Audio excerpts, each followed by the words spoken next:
এই তেল দিলাম, টমেটো কাটা, আলু ভেজে রেখেছি, পেঁয়াজ, আদা রসুনের পেস্ট, মাংস তো রয়েছে এখানে, তেজপাতা, এলাচ, দারচিনি। তেজপাতা দিলাম, এবার এলাচ দারচিনিও দিয়ে দিলাম। একটুখানি একটু গরম হোক, তারপরে আস্ত জিরা দিয়ে একটু নাড়াচাড়া করলাম। এইবার পেঁয়াজ কুচি দিয়ে দেবো। পেঁয়াজ কুচি দিয়ে নাড়াচাড়া একটু ভাজা ভাজা হবে, তারপরে টমেটো দেবো।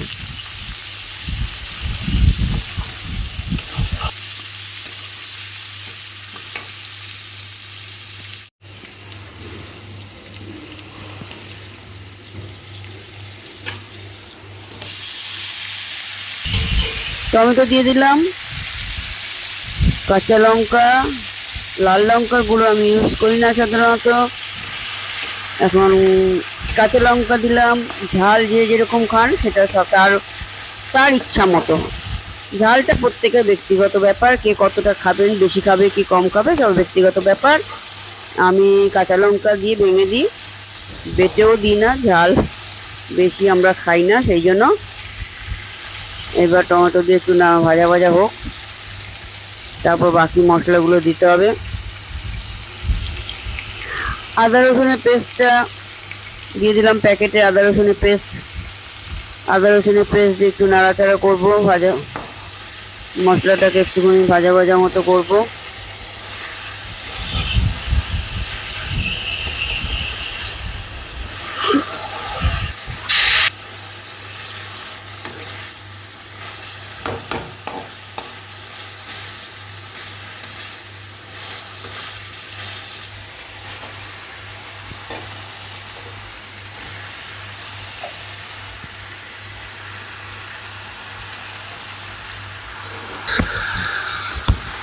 চিকেন দিয়ে দিলাম, চিকেন দিয়ে নাড়াচাড়া কষাবো এবার কিছুক্ষণ, তারপর ঢেকে দেবো একটু।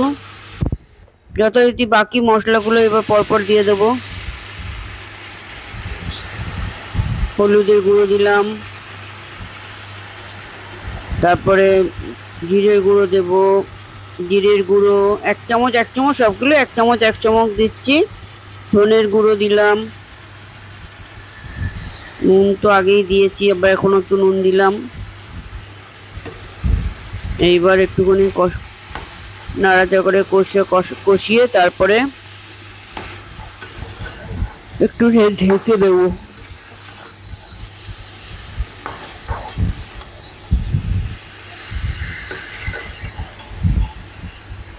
ঢেকে দিলাম, এবার কিছুক্ষণ বাদে আবার খুলছি। আর এমনি খুবই সহজ রেসিপি, কোনো বিশেষত্ব কিছুই নেই। ওই একটুখানি কসুরি মেথি, নামানোর আগে একটু কসুরি মেথি দিলাম, একটু পুরোপুরি স্বাদ পাল্টে গেল। আর একটু বাটার দেব, একটু বাটারও দেব, তার জন্য টেস্টটা অনেকটাই পাল্টে যাবে। আলু আর পেঁপেটা ভেজে রেখেছিলাম, সেটা এখন দিয়ে দিলাম। এবার একটু নাড়াচাড়া করে এবার আবার একটু ঢেকে দেবো। আমি একটু ঢেকে ঢেকেই রান্না করি, একটু সময় লাগে, আমার তো কোনো তাড়া নেই, সুতরাং আমি একটু ঢেকে ঢেকেই করি, জলটা কম দিই। তবে এই রান্নাটাতে জল দেব। অনেক চিকেন করি আমি যেটা জল ছাড়া একদম, কিন্তু এটাতে জল দেব, একটু ঝোল ঝোল রাখবো সেই জন্য এটাতে জল দেবো। একটু বাটার এখন দিয়ে দিলাম, বাটারটা মেল্ট হয়ে যাবে, তবে দেবে এবং টেস্টটা অনেকটাই ভালো হবে। বাটারটা দেওয়াতে টেস্টটা অনেকটা ভালো ভালো লাগবে। এইবার জল গরম করে রেখেছিলাম, জল গরম করে রেখেছি, এখন জলটা দিয়ে গরম জলটা দিয়ে দেবো। গরম জলটা দিয়ে দিলে তাড়াতাড়ি হয়ে যায় আর কি। গরম জল দিয়ে দিলাম, এবার একটু ভালো করে সব নেড়ে চেড়ে নিয়ে এইবার আবার ঢেকে দিতে হবে।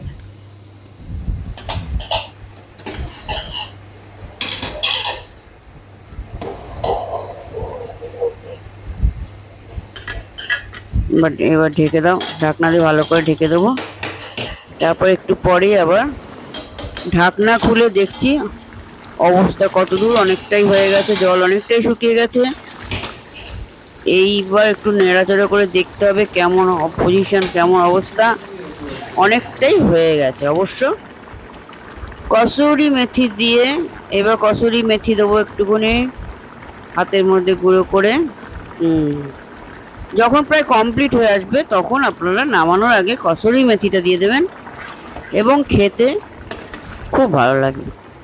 একটু অন্যরকম হলো, আমি একটু অন্যরকম একটা চিকেন করলাম, হয়তো অনেকেই করেছেন।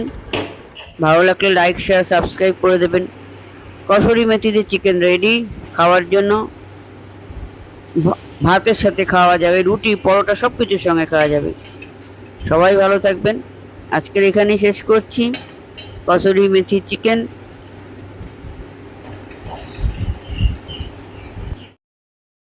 ভালো থাকবেন, নমস্কার।